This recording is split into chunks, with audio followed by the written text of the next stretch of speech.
টি-20 বিশ্বকাপে বাংলাদেশের সেরা দলে যাচ্ছে মনে করছেন সাবেক প্রধান নির্বাচক মিনহাজুল আবেদীন নান্নু।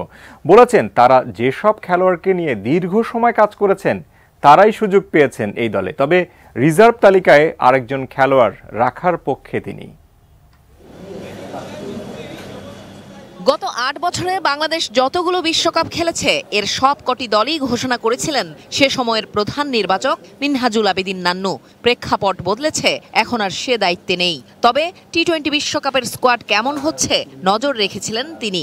এটিই বাংলাদেশের সেরা দল, প্রতিক্রিয়া নান্নুর।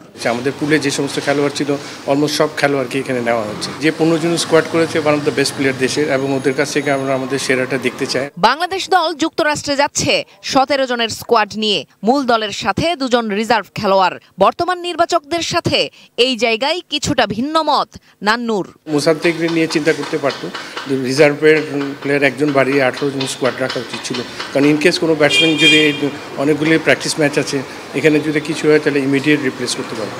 নির্বাচকদের দেয়া টি-20 বিশ্বকাপ স্কোয়াডে তেমন কোনো চমক না থাকলেও সাইফুদ্দিনের বাদ পড়া নিয়ে সমালোচনা হচ্ছে বেশ। জিম্বাবুয়ে সিরিজে 4 ম্যাচে 8 উইকেট পেয়েও দলে জায়গা না পাওয়াটাকে দুর্ভাগ্যজনক বলছেন মিনহাজুল আবেদীন নান্নু। ম্যানেজমেন্টের কাছে অপশন কিন্তু 6টা থেকে 7টা প্লেয়ারের মধ্যে আছে, ওখান থেকে বেশ 4 জনকে বেছে নিয়েছে। তো এটা ব্যাড লাগতো সাইফুদ্দিনের জন্য যে স্কোয়াডে নেই।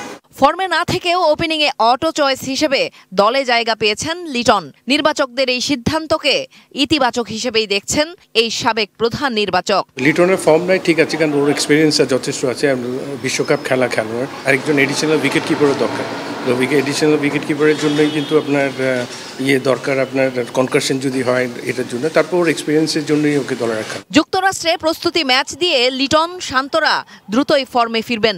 সেই সাথে বাংলাদেশ বিশ্বকাপে ভালো একটা অবস্থানে থাকবে প্রত্যাশা মিনহাজুল আবেদীনের।